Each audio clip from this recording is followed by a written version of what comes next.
A very important update and a very disturbing one at that coming in from Ukraine. This is the latest as explosions have been reported near Lviv Airport in Ukraine. Now remember, Lviv is one of the hubs where large number of civilians are gathering to flee the war-ravaged country of Ukraine. And there are blasts which have been reported. These explosions have been reported near the airport in Lviv.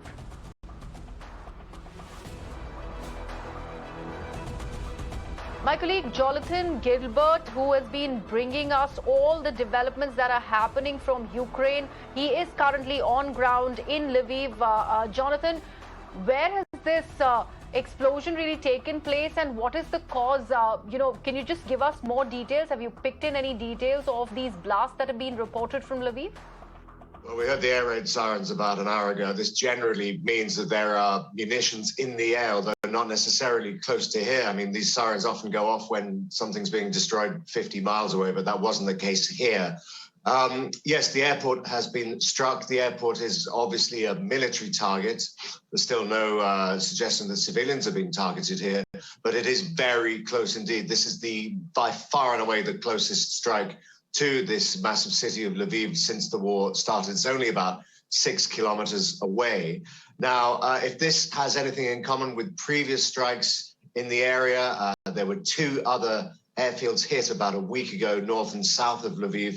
And then, of course, that massive military complex just close to the Polish border last weekend. What this is almost certainly is a ballistic missile strike, a cruise missile strike. In other words, these very large, very heavily armed cruise missiles would have been fired possibly from as much as 1,000 miles away, quite frankly. They are extremely accurate, very expensive, and specifically targeted. And what this probably means is that they are now starting finally to soften up this western part of Ukraine in advance, possibly of a ground push, conceivably from somewhere north of here, like Belarus. But the first thing you do in military doctrine is you take out the airfields and the airports so that the air force cannot operate, and you can then establish air superiority. So they've now taken out 3 major airfields. There may be more to come because there's another military airfield near here as well. Once they've done that, then perhaps the bombing might start, and that's very alarming news indeed. Absolutely alarming. And, I'm also joined on the broadcast by Pradeep Datta, who's also been reporting from on ground in Ukraine. Pradeep, you, I believe, are in Lviv. There are these explosions that Jonathan has told us about. And he, rightly, he's saying that this is the closest so far that they have come to. These are actually striking the airport. So this becomes very, very detrimental, very, very alarming. What can you tell us? Do we have any casualty update? Because obviously it's a strike on the airport there in Lviv. See, so far as casualty is concerned, nobody is really clear about whether there had been any kind of casualty. But yes, 3 explosions were heard inside the airport. And as Jonathan was saying, this is very close to Lviv city. And why it is a matter of concern? Matter of concern is Lviv city is a ground zero. Ever since exodus of people from different parts of Ukraine had started, it's a ground zero so far as refugees are concerned, because it's a transit point. Here, refugees used to come, and before that, after coming over to this place, they used to fan to other countries like Poland, Romania, Slovakia, or other places. But now, after this airstrike, I'm sure that this is going to generate fear among people, because what idea is one? They want to have an air superiority. They want to destroy these air bases so that these airports can't be utilized for aircrafts by the Ukrainians or by other forces in the near future. And the second is what they're trying to do. They're trying to cut off supply line, because reason being that supply is going from this place only. As I said earlier, there's a transit point. So now they are trying to shift their focus towards the western Ukraine. They are trying to extend their offensive in this part also. As a few days back also near Polish border military base was targeting 35 soldiers that died. That time Russians had said the same base was used by volunteers from different parts of the world, Western world. They were also undergoing training, but that was denied by the Western forces as well as Ukrainians, saying that it was a military base. No nobody from outside was there undergoing any kind of a training. But we have seen that Russians have intensified their firing and bombardment and using those cruise missile as well as short-range ballistic missile to target military installation as well as civilian infrastructure. We have seen that 2 days back in Mariupol, how they had brought down theater in which 2,000 people had taken shelter, including women who were in a family way, many of the children. And I think this is the worst ever crisis right now Europe is facing, because 40 million people and democracy and peace was completely shattered when on 24th of February, all of a sudden, the tanks started rolling. Because that time the political objective was Vladimir Putin had said that he feels danger because of leaning of Ukraine towards the west, and so it was not very safe for Russia, so he had no other option but to carry out. That time he had said it was a peacekeeping operation because he didn't call it an invasion. But now, even after 4 weeks, he had not been able to achieve those objectives. He may be looking for that military tactical victory at this stage, but at the end of the day, he's looking for political objective. During talks, he had been talking about a neutral Ukraine. He doesn't want that Ukraine to be more close to West. He doesn't want Ukraine to be part of NATO. That's what he is really talking about. But I think if you talk about the ongoing negotiation, one can hardly see anything really on the ground.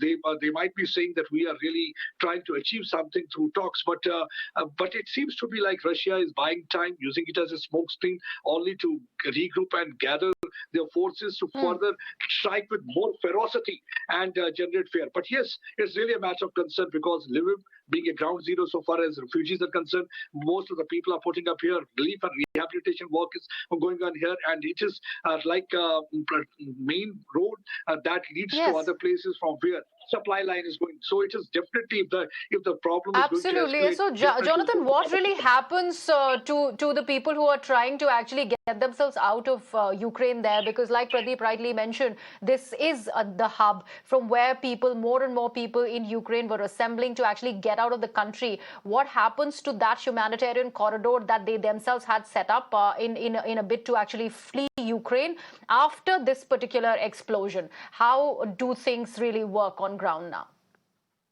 See that playing out now in real time, aren't we, over the next few hours? It just remains to be seen just to what extent this will sow an element of panic into the population. Many of the refugees here have fled here from cities like Kharkiv and Kiev. They've already witnessed shelling and bombing, and they thought they'd escape from that. So it may well trigger an adverse reaction in them.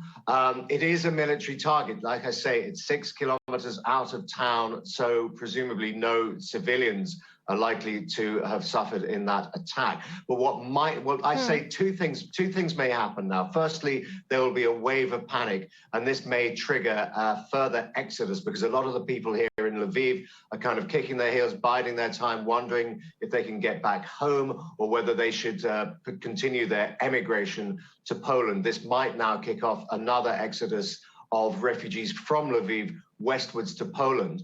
My other concern is that this attack on the airbase itself may presage some sort of tactical air action now, because one thing that Russia is extremely angry about is the number of Western weapons, specifically tank-busting weapons, anti-aircraft missiles, that are coming in through the Polish border. They're coming in by road, and they're coming in clandestinely in convoys. What they may do, if they do establish air superiority, in other words, if they can bomb with impunity, is start targeting that road, start targeting those convoys. And if that happens, then all hell is going to break loose, because there are very few roads indeed over the Polish border. Once those roads get bombed or targeted or cratered, then we're going to see a massive wave of panic here, because suddenly people are going to realize they can't get out. Right. Absolutely. Pradeep, very important point that Jonathan also is making over there. And before I actually, want you to elaborate more on that, I just would like to understand this. US aid aside, the Ukrainian president himself was actually seeing some kind of a positivity out of the peace talks. Where is all that going now? See, it was only a statement coming from Ukrainian president saying that, yes, This time, Russians are more realistic in their approach because earlier they had taken extreme position. Initially, they were asking for surrender of the Ukrainian army. They wanted regime change. Maybe this time they were talking about neutral Ukraine, where that means Ukraine will not be part of NATO. That's what actually the Zelensky was talking about. But if you look at the situation on the ground, hardly anything has changed. In fact, situation has further escalated. It has they have intensified bombing. They have intensified targeting civilian areas, and civilians continue to face brunt. As Jonathan was rightly saying that, this Polish border is being used to pump in more arms and ammunition by the Western country. They are trying to further help Ukraine get those military muscles so that they can give fight back to Russians' mighty army that's on its way to enter Kyiv. Already at some of the places they are 3 to 5 miles away. So we have seen that over the period of time, about 2,000 Javelin missile. Javelin missile is like an anti-tank missile that can be fired with a precision and that can simply explode these tanks. Besides, the drones have also been provided to Ukrainians, and about 1,700 cruise missile, anti-aircraft missile has also been provided so that in case of air raid, they can target those aircraft and bring them down. That's one of the reasons that Russians are quite angry, and Vladimir Putin had said, ask the Western countries to stop pumping arms and ammunition into this region and stop providing military muscle to Ukraine. Anybody, if found doing so, will have to face consequences. And we saw that just hours after that warning, they had targeted military base and just few days back in the western Ukraine, in which 35 of the army personnel lost their lives and many others were critically injured. And that time they had said that there were also the volunteers who had come from outside, because Russians are quite angry because of the volunteers coming from different parts of the world trying to fight alongside Ukrainian army. We already interviewed, me and Jonathan, some of them Americans who had served in American army, ex-soldiers who had been also the part of the Israel army. So that's one of the reasons that Russians are trying to target these places. But important is that, one, they want to have air superiority. Second, they want to cut off supply line. That's one of the reasons that they have extended a horizon of war towards this region. They want to convey a message loud and clear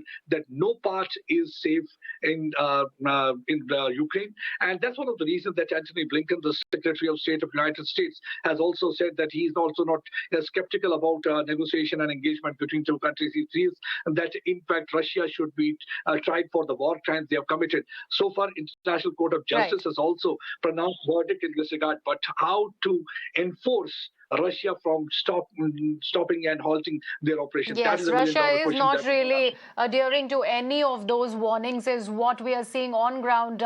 Pradeep and Jonathan, thank you so much for bringing us up to speed with all that is happening in Ukraine. And like I always say, please stay safe and stay well, even as we see all these explosions that are being reported from not just Lviv but also the entire country of Ukraine.